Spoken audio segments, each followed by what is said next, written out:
Intro. Boom. Welcome to Fan TV and Chill online with Bilalo and Damien. Oi, oi. Oi, Oi, oi. Obviously with the coronavirus lockdown, police are put into our bedrooms, so we're making do. But the show has to still go on. The show goes on. Huh? The show must go on. The show must go on. But I hope everybody out there staying safe. Obviously, it's difficult times for everybody, not just to do with football, for everything that's going on. But we're gonna discuss a few things today on Fan TV that have been going on with the Premier League and all the stuff going on with the virus. So the first thing we're gonna get straight into. So obviously the league isn't back, and we don't know when the league will be back. But at the moment, the thing that we're hearing is that the games might proceed, but they'll be played behind closed doors. So what does everybody think about that? Is that the best alternative? Nope. Is it not? I don't think so. What's the best alternative then? It's not safe. It's not safe. No, but there's not safe for the game to be played behind closed doors. I'm lost. Yeah, I don't think it's safe for any football to be played. If I'm being honest, the reason why I say that is because, like, the coronavirus is not. The coronavirus ain't stopping right now, and the fact that there's new cases of people contracting the coronavirus on a daily basis, it wouldn't be safe for, even if it is in closed doors, because you've got to remember,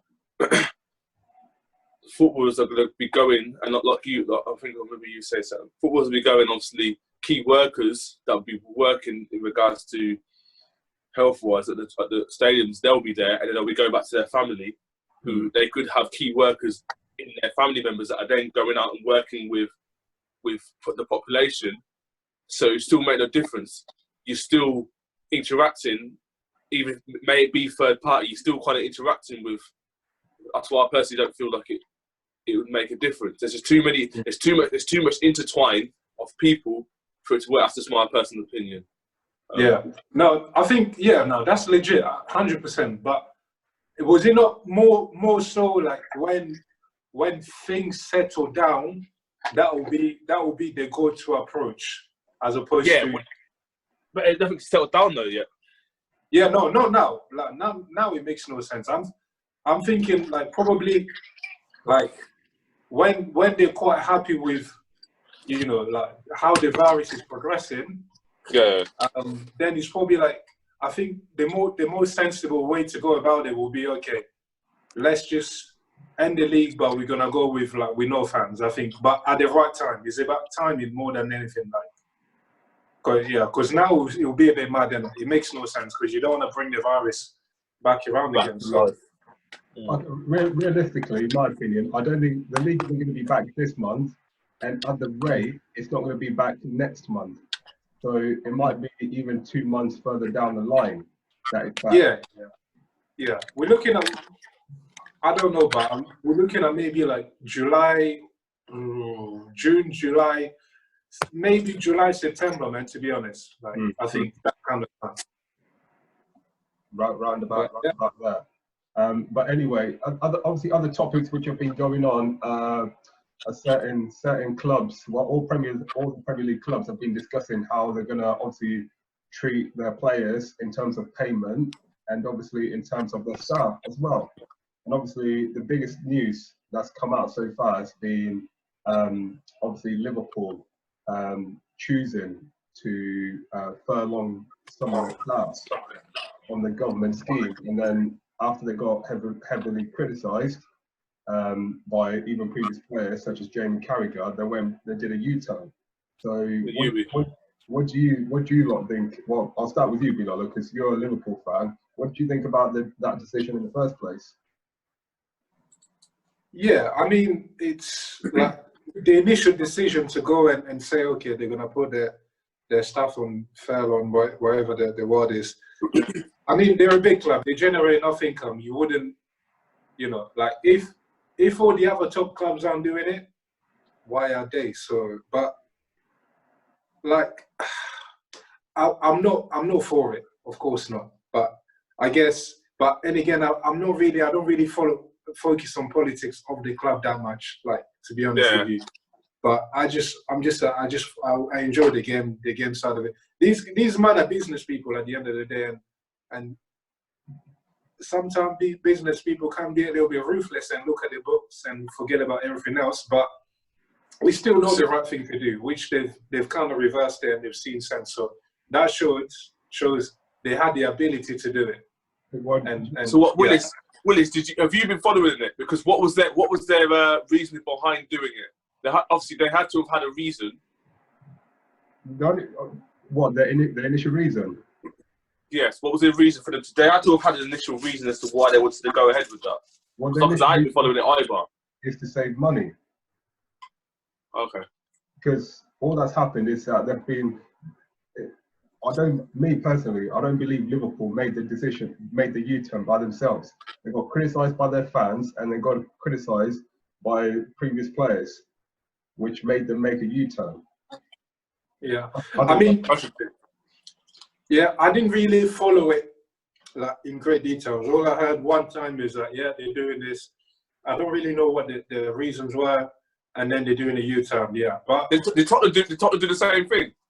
No, I haven't heard Tottenham doing the same thing. No. No, did anyone else do the same? Did any other club do the same thing? I didn't say Tottenham because someone else was me. I thought I heard them, but did anyone else do that as well? No, Tottenham have.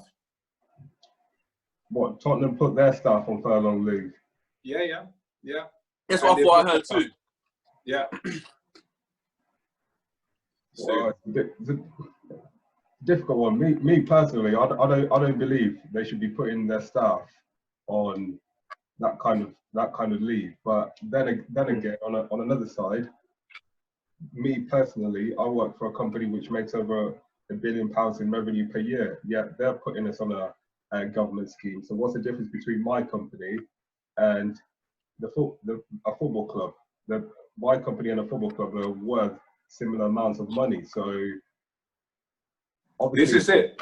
Obviously, probably because Liverpool are in the Premier League clubs are in the news all the time in the media and everything. So there's a lot more pressure. I think from a money point of view, we underestimate how much money these clubs are losing, like just during this time period.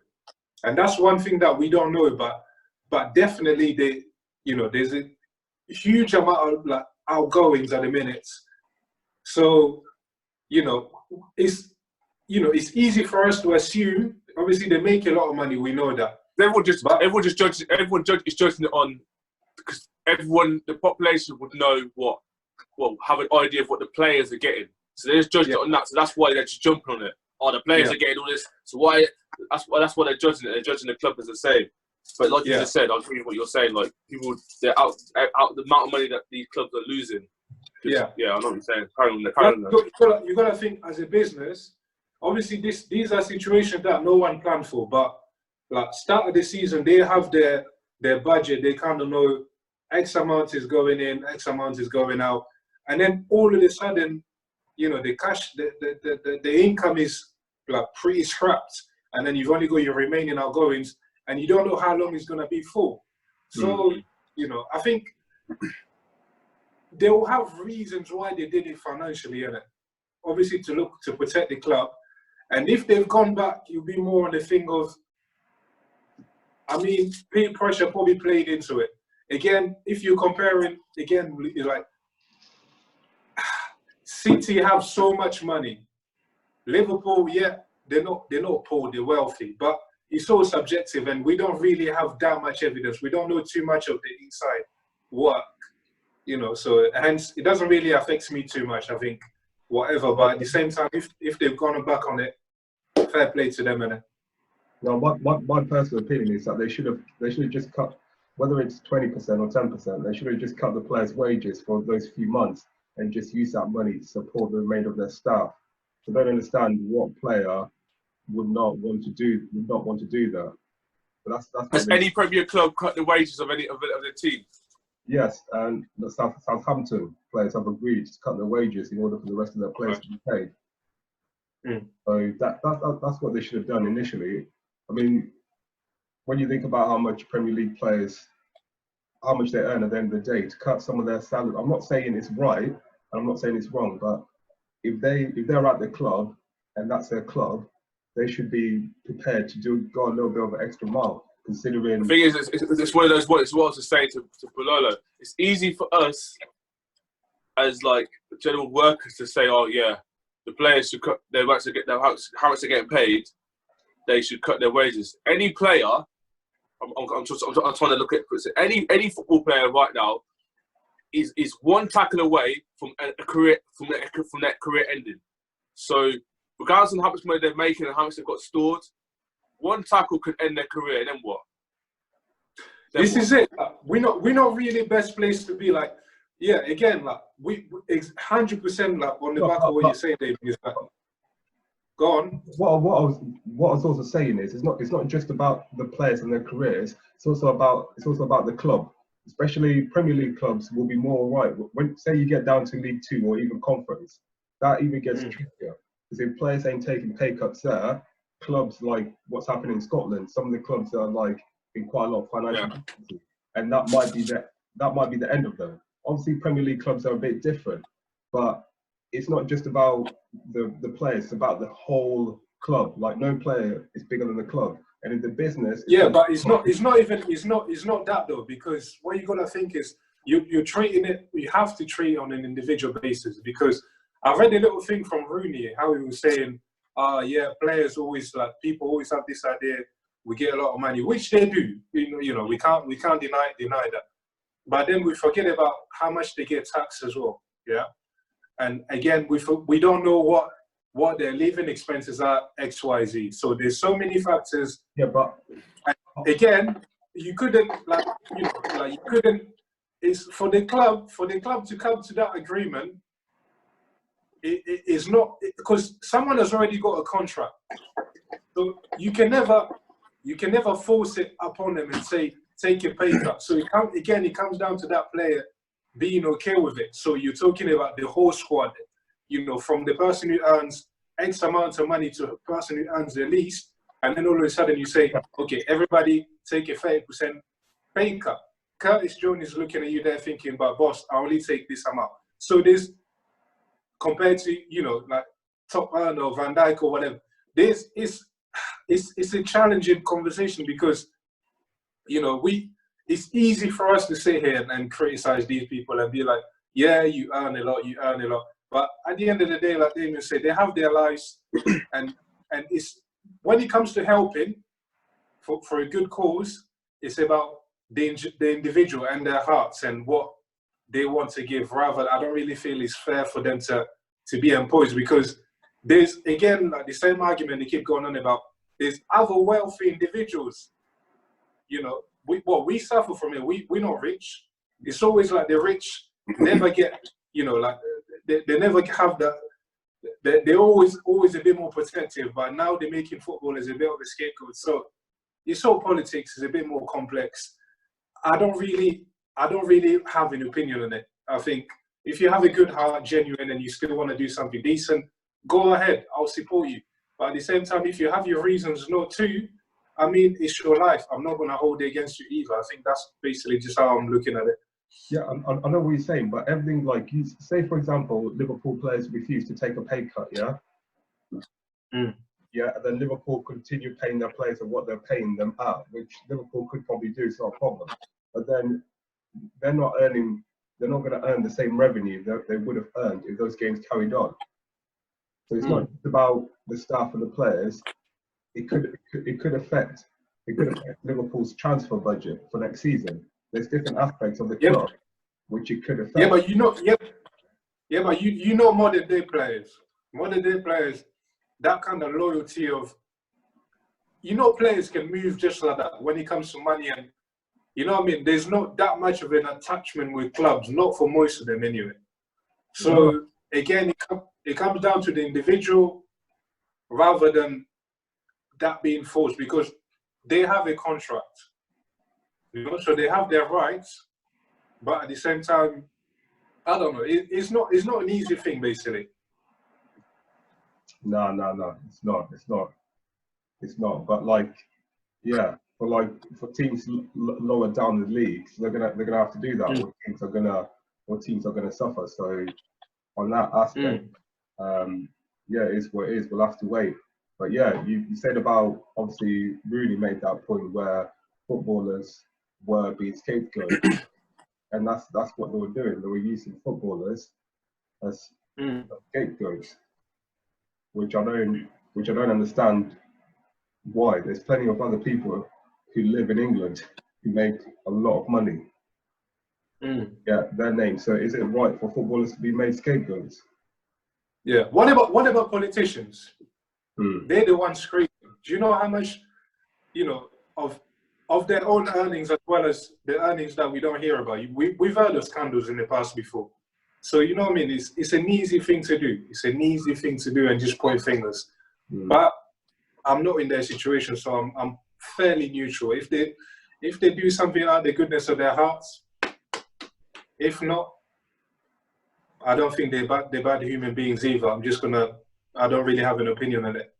No, but I agreed with what Rooney was saying. There's plenty of other people who make money, and then they didn't list a list of different people. They were aiming at footballers, and it's just ridiculous. It's just because they've worked that hard to make that amount of money, then they should be there's bankers, there's property developers. I think what it is with, like, because people complain about obviously what footballers make, because obviously we're going off tangent, we're talking about how much they make, but I was going to put this point in. People get confused about what footballers getting paid so much. But if you think about it, like we have this FanTVnChill channel that we have. What's this channel's livelihood? This channel's livelihood is football.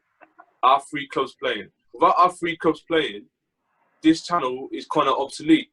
So and so with footballers and stuff, their job is to entertain. And like let's be real.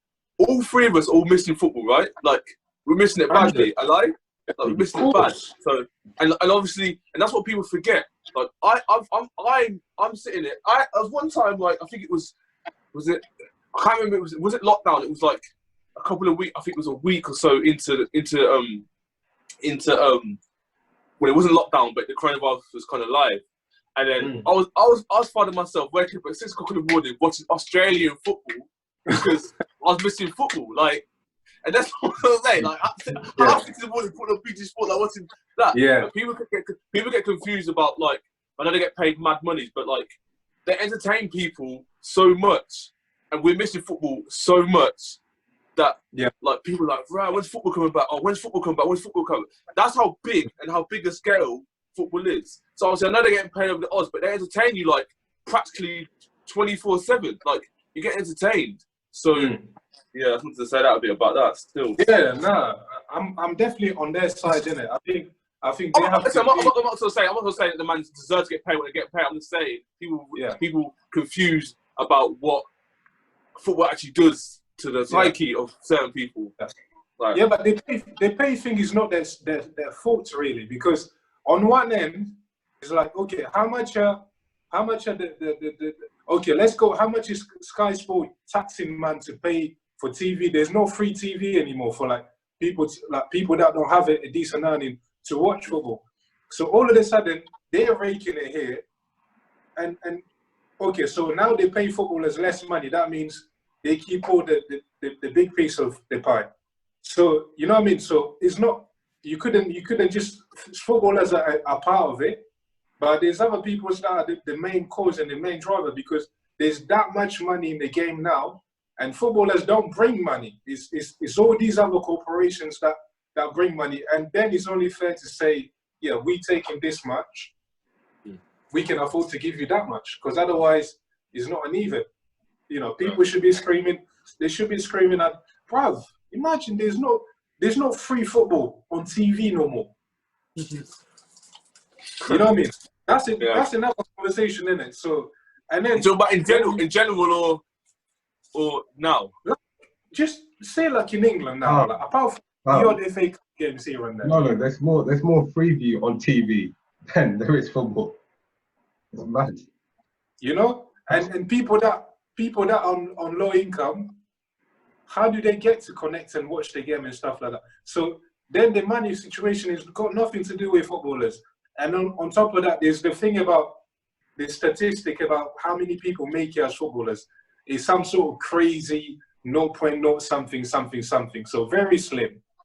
You know what I mean? So these are people that we've all played, isn't it? We know it's easy for us to appreciate the people that make it to the top. Because if you never played football and you never dreamed about it, you wouldn't necessarily understand and appreciate their graft and their roots that they've gone through and the sacrifices that goes with it until they get that professional contract. And the risks that they put their life basically is that as a young youth, if you never studied and you've chased football and then all of a sudden you don't get given a contract, you have to start again. And, you know, and not all of them are coming from wealthy backgrounds. So then that could have massive implication on life. Mm-hmm. So it's so many factors, you know what I mean? Like, but I give them as much money as they want because I think the sports generates that much money, so it's only fair they even it. Or look at those corporations and say, okay, yeah, you guys need to make it cheap for us, and you know what I mean? There's so many factors, but obviously the other topic that's a bit more broad is to do with obviously the Championship, League One, League Two, and the Conference. With even lower teams which are in like the Blue Square North and Blue Square South. Do we think the Premier League should be doing more to obviously provide them with funds to be able to keep those clubs alive? I'll say so. Huh? I'll say so. Yeah, I'll say so. I would say that the Premier League itself makes enough money to be able to support the lower league team. Because say a team like Northampton, for example, if they were in financial difficulties already, and they're just depending on their cash flow, which comes from the games and selling top whatever, then all of a sudden that's not there for longer than expected. Like they could go into trouble. But I mean, from what I've seen so far, I don't know if you two have seen it. Have the Premier League given any money out to any of the lower leagues? I don't think I've seen anything. There's talks, but again, I probably kept away from the news in recent like weeks, if not days, anyway, because everything. I don't really want to watch that Corona all the time. So, but I think last time I know there's conversations at least anyway, because it's only right for them to do that. So. Yeah, it'd be interesting to see what they do, but yeah, they should do something. But anyway, the next thing, obviously, the transfer market and clubs still going on speculation and that, and obviously, the biggest speculation going on at the moment is obviously Jordan Sancho. Liverpool apparently seems to be interested. We're definitely interested. Who should he go play for? He's a good player, so. Everybody will want him, of course. Yeah, but where would he fit in at Liverpool? What's his position? Well, it's a right attacking, not right midfield. It's better in the forwards. I swear, Dortmund play a 4-3-3, don't they? Yeah, so it's like a right attacking forward. Yeah. I'd rather Timo Werner, to be fair, at the minute. I think he'll be my go-to guy. Why would he be like that? I think because with Sancho, you're like, as long as Salah's there, I don't think he's getting ahead of him. Sorry. Like, he's not getting ahead of anyone in that front three when they match fit. So, but Timo Werner can play in 3 different positions. So he can potentially play and they can potentially rest Firmino and play him there, or they can rest one of the wide players, whether they switch him on the left and put Mane or vice versa. So he's got that added benefit that he can come in and, you know, but I can't really see Sancho being as good if you shift him out here and there. And, you know, good for the future, of course. He's a good player. But I think with Liverpool, it's just a case of, I think the first 11, apart from the midfield, the back four, I don't really think like we need to, there's many that can come in and come into the team, and as well as the front three. So it's about thinking about people that are confident to challenge, but they're still good enough, like if they're going to go and, you know, do the thing for the club. So tricky. Yeah, personally, even at the moment, obviously with United, there's Sancho and Kane. Well, there's speculation about them two. But thinking about it, it's a difficult one. It's like they're both decent players. Me personally, I would say Kane's a better player. That's what I would say. But in terms of who can actually improve United as a team more, I think Sancho could improve United more than I would say Kane may necessarily would. What makes you say that? Because Kane is world class. And he's a striker. I'm not saying Kane wouldn't. Think about. You're saying that Sanchez would have more influence on the team. Just because of where he plays, and we've been on the central position. I'm not being funny. When Rashford, when he's back, and when Martial's back, that between them two, they are proving they can score 20, minimum 15 plus goals a season, if not 20 plus. As they get better, they can do that. Or Martial or Rashford. Who's they? I said Rashford or Martial can score 20 goals plus per season. They're not proven though. Maybe not more proven. so Rashford. What? Rashford maybe, but no Martial. Yeah, they're not proven. This season, if I have a look, but what I was saying in regards to Sancho and where he plays on the right side, I think he'll add a bit more diversity to the team than say Kane. Listen, I'm not doubting Kane is a world-class player, but it's going to cost a lot of money to buy him. And I think Sancho would add something different that Kane wouldn't necessarily. Yeah, but Kane's finishing ability is insane, and I think just look at Tottenham, man. It's almost sometimes like just give Kane the ball, and he'll carry you through. And I think United can afford to do that. If you get, I don't know anyway, but again, we're talking about very good players all around. So, You putting Kane over Firmino? Yeah, 100%. So Liverpool signed Kane. Firmino's on the bench. You know the thing about Firmino, yeah? The only reason Firmino, the argument is very strong when you're talking about him because I don't think there's anyone like him at the minute. Maybe there has been, or the way Liverpool operates. But to leave Kane on the bench from a goal-scoring ability, Kane is going in, man. And I think he'll adapt. I think. Okay. It's a tough one. What would you do? What do you like? I don't know. What would I? Me? Yeah. After my Kane over Firmino, yeah. Yeah, I agree with what you say. He's world class. Yeah. It must be tough to say that. Huh? It must be hard to say that. No, he supports Arsenal. It's not an issue.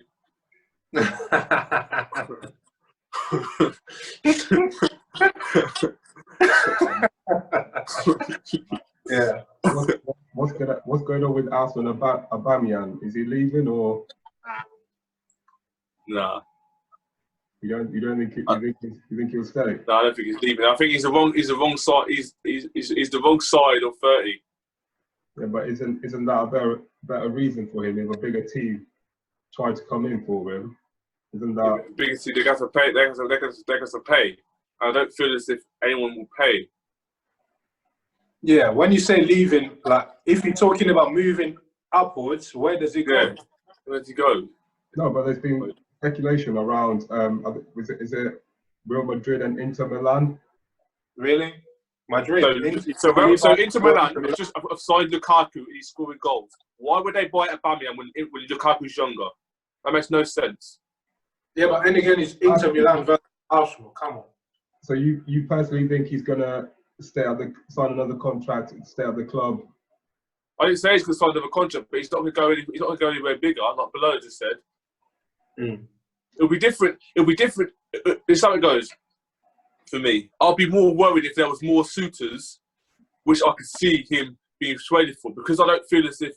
And that's another thing as well. I don't see Real Madrid buying I can't remember how old he is, a 30-odd player to get them goals. That makes no sense. That doesn't make sense. They're going to want to buy a Kylian Mbappe, or you know what I'm saying, someone that they could buy. Salah or something like that. They all come in. Mane. They're not going to want to buy. They're not going to want to buy Aubameyang, because that's why I'm not worried about it, because it's all, for me, it's just paper talk. They want to make. They will say football's not on. They need something to buy papers. So it's foolish talk. I think if PSG or something like that came in, maybe, because they've got the money, at least he can go to the French league, and you know, obviously it's a walk in the park over there. What about you, the front? Are Liverpool going to keep the front three this summer? I don't see any reason why they should leave. But one thing I know, Firmino's going nowhere. Firmino's going nowhere. You know what I mean?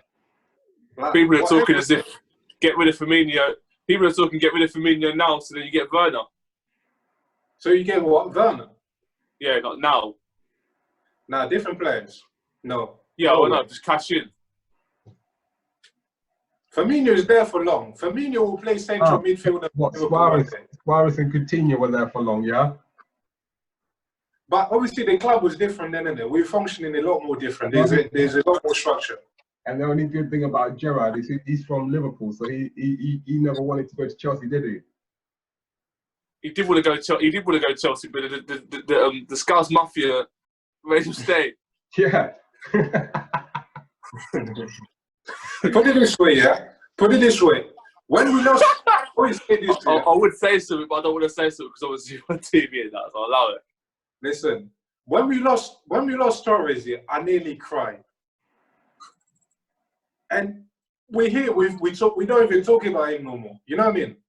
That's just to say, like, come on, we know this. It's common knowledge, isn't it? Like, come on, players will come and go. It's not even.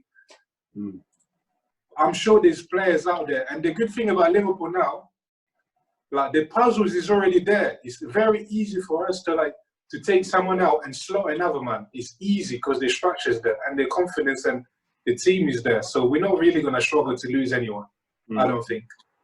So, you know, and why would they want to leave and go away? Apart from Barca and maybe Madrid, I don't really think we're selling anyone to City, or they need any of our players anyway.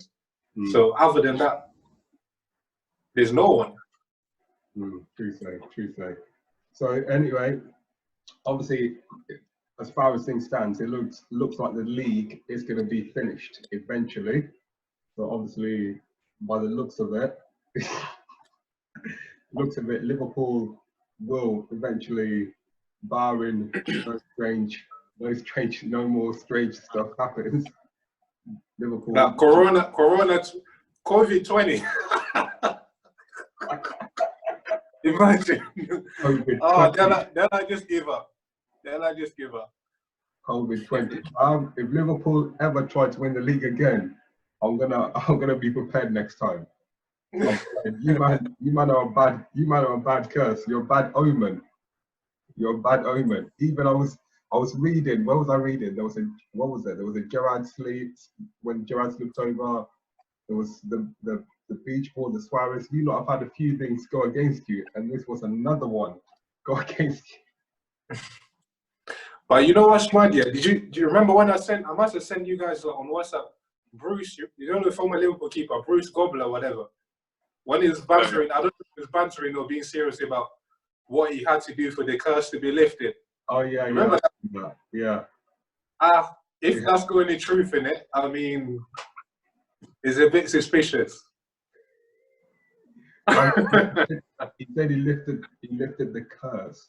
Yeah. He was saying he had to go and piss on the goalpost or something like that. Something crazy during like half time or something ridiculous. But he was African, wasn't he? Huh? He's African. Come on, man. We told Juju you want to bring Africa to the table now. Come on. Was he? That's stereotype.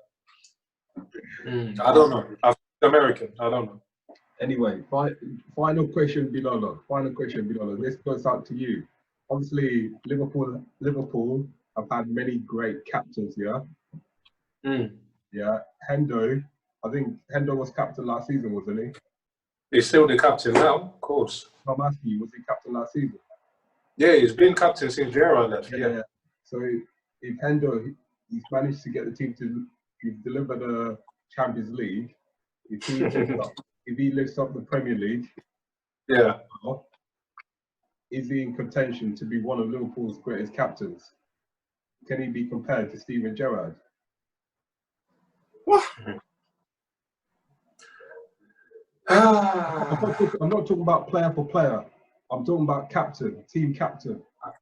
As a captain? As a captain. Put it this way. Gerrard couldn't. Put it this way. Unfortunately for Endo, yeah, as good a leader he is, you know, I always speak highly of him, innit? I'm sure you've heard me say this before. I'm a massive fan. Unfortunately for him, people like Gerrard are just, they're on another planet. Regardless, he can have trophies after trophies after trophies. I will never, ever even think about putting him on the same level as Stevie G. You know what I mean? Even as a captain? Not as a player, as a captain of the team. The thing is, yeah, like, that's the thing. I think if it's hard to just look at Gerrard as a leader and forget about Gerrard as a player. It's very hard to do. So hence that's why I'm struggling in it, because I only see Gerrard one way, and the only way I look at Gerrard is this, like, just a phenomenal Liverpool player and leader. So, you know what I mean? I couldn't really do that. And there's been other greats, I'm sure, in the past, but I can only relate too much to Gerrard in it. So that's why I'm probably referring to him. So unfortunately for Endo, he's going to be a Liverpool legend if he does that. But sorry. What? Van Dijk.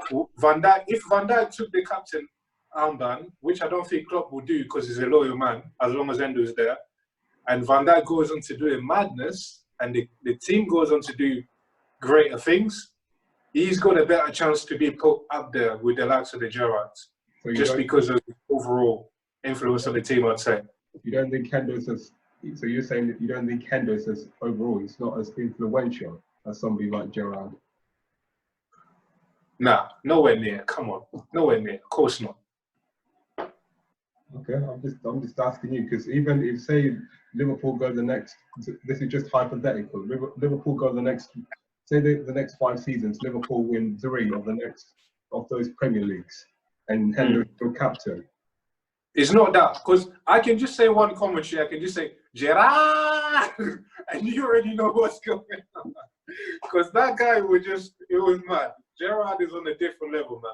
So is Van Dijk if he goes on to do things like that. So yeah, but I'm not talking. Yeah, but I know you said you can't take it apart. I'm not talking about the football. I'm talking about the leader of the team. It's a difficult one for me to separate. I can't. It would almost be disrespectful, I feel, to do that. So hence, I don't know. I don't think I can put him there on the same level as Gerrard. Sorry, I can't. Fair enough. Right. Obviously, there's no special. Anybody got any special mention? No. Yeah, coronavirus is doing a madness. Okay. This thing is not even a joke anymore. It's too much. Come on, man. That's the only special mention that we can give at the moment until obviously football comes back. But I don't even want to talk about it anymore. But it is what it is. It's what it is. We keep on moving. Yeah, man. We keep praying, man. It's gonna come to an end. That's for sure. And the sooner the better. Eventually, but anyway, so until obviously we'll do another Fan TV and chill later on. Obviously, everybody stay safe. 100%. 100%. Make sure you stay away from people you don't want to see. And if you do need to see any people, you know who you are, don't see them. Yeah. No part, nothing like that. Sensible, of course, and rightly so. Yeah, Damien? Okay, we're good. So until next week, please subscribe to the YouTube channel, subscribe to Instagram, follow us. If you've got any feedback, feel free to message us at any time as well. Otherwise, we'll be back soon. Stay safe and over and out. Peace. Yeah.